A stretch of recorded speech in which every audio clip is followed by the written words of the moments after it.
All right, hello. It is Tuesday morning following a brutal week with my NFL wagers. The first thing I need to do is apologize to all of my subscribers. You know, both of them. Sorry, family. I promise to do better. In all seriousness, my biggest mistake was making all of my wagers on Wednesday. I'm definitely not doing that again. My plan will be to make a short video on Thursday morning with my Thursday night pick, and then another longer video probably on Saturday with all the rest of my NFL picks. It's going to allow me to have access to the prop bets, which is big for me. I actually hit 5 of them on Monday night to actually bring my balance, back to even. Because as far as the picks I made on my video last week, they were horrible. I think I went 4 and 9, so not good. I don't want to wallow in my misery too much, but I kind of wanted to go over each of these games. Kind of did a little breakdown here. So, Jaguars, Saints, I had gone with the Saints under. I knew the streak had to end at some point. It had been 12 straight, I believe. But, they didn't just cover. They shattered the number by almost 15 points. It was 40.5, and the total ended up being 55. So, that one is just one of those things. It was funny because I think I even mentioned it in the video that I knew it was going to end sometime.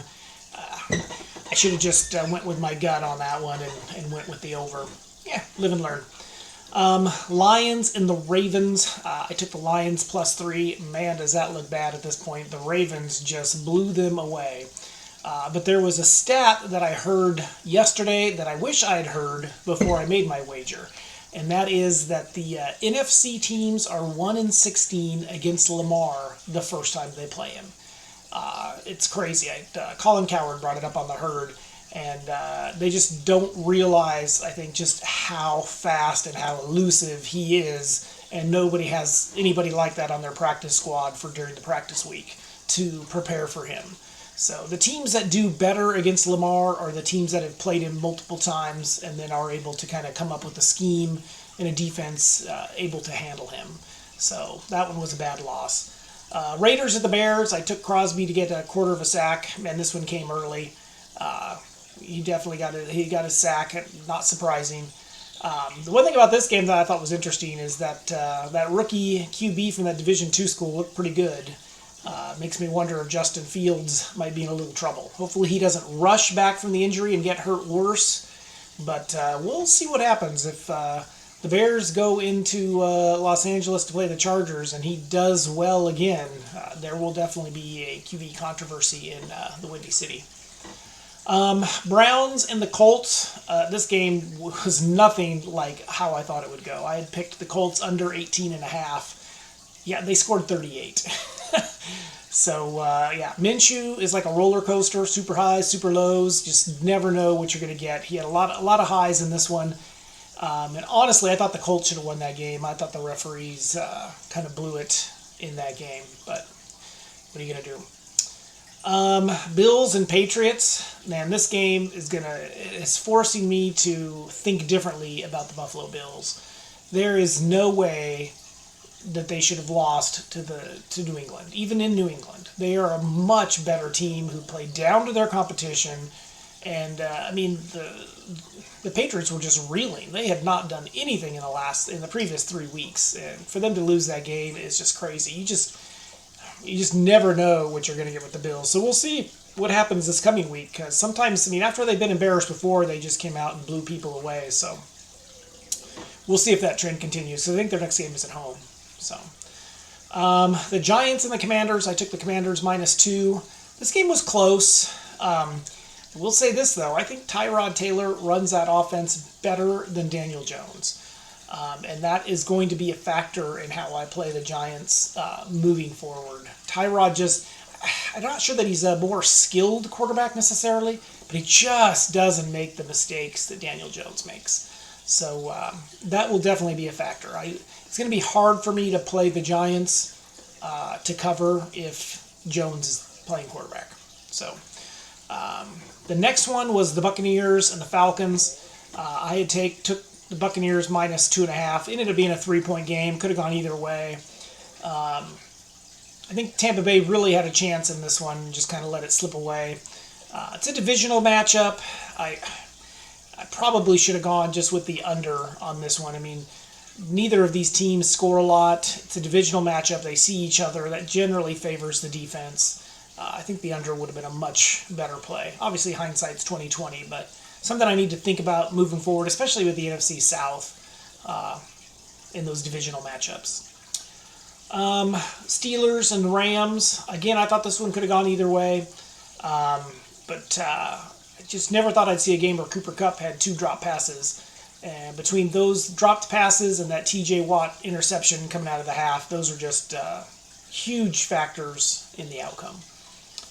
Seahawks, I got this one right, although the offense did not look good. We managed to cover the spread, but man, Geno was struggling, and as I was thinking about it, I think it goes back to that knee injury he got against the Giants, because he did not look good against Cincinnati. Lots of mistakes in the red zone. Similar situation here with the Cardinals. The bright side is that the defense looked really good. That Devin Witherspoon, man, he could be Defensive Rookie of the Year. He had a sack taken away due to a pass interference call from somebody else, and he had an interception taken away due to a roughing the passer call. Otherwise, his day could have been even more impressive. That kid, he's good. Packers, Broncos, this is probably the one game that went exactly how I expected it to go. I had taken the under 45. There were 36 points scored. I never, as I was watching the game on the red zone, I never felt like this one was in jeopardy. It was just low scoring, poor offensive play on both sides. So, hey, I got one. All right, Chargers, Chiefs. I got a little nervous on this one before the game because a lot of the people on TV and the internet and stuff were talking about how they thought the Chiefs would win, but they thought that the Chargers would keep it close, and all their games were generally come down to a late field goal. But I'm glad I stuck to my guns. This one wasn't even close. The Chiefs ended up winning by 14, so easily covering the spread of 5.5. Dolphins, Eagles, I went with the over 51.5. After the first quarter, I just thought it was over. And then there was that huge point explosion late in the second. I said, I got a chance. And it really came down to the end.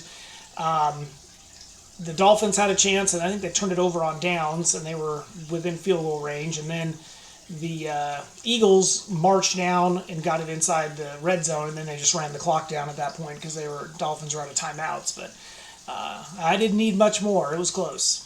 Ended up being 48 points scored and needed 51.5, so I just needed one more touchdown. 49ers, Vikings, a bit of a surprise, and I never like to lose a wager, but in this case I'll take it as it helped my Seahawks. So after that great start the 49ers started off with, they only have a half-game lead in the division. They're 5-2, and the Seahawks are 4-2, so that is a bright spot. The other thing I did yesterday is I kind of took a look at the early lines. Sometimes you can find a steal where a line just opens too high or too low based on overreactions from the games that just happened. While I didn't find any overreactions, I did find a curious line.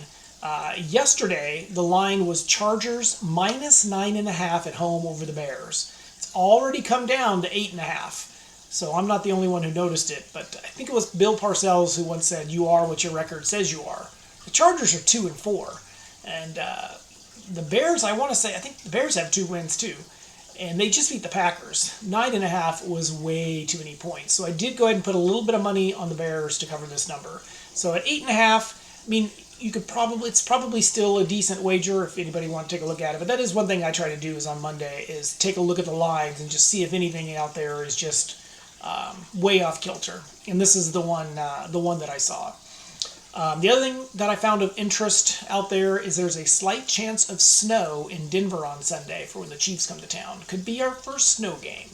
And just for you other guys out there, there's a great website out there called NFLweather.com.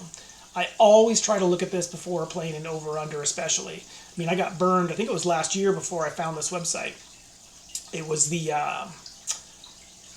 Patriots and the Bills. And it was that game where there was like 40-mile-an-hour winds with gusts up to like 60 miles an hour wind, and I didn't know it. And I saw the line, and it was low, and I'm like, the Bills will hit this. It'll go over, and I clicked the over, and it didn't even come close. I mean, in that game, I think Mac Jones only threw 2 passes. So I always try to take a look at the weather and just see if there's anything extreme going on, like wind, snow. Obviously, that can affect not only the outcome of a game if you're picking a side, but it can definitely affect the over-under. So, all right, that is all I have for Tuesday. Hopefully, I will have another video out on either Wednesday night or Thursday morning. I'm going to kind of play that one by ear. All right, thanks.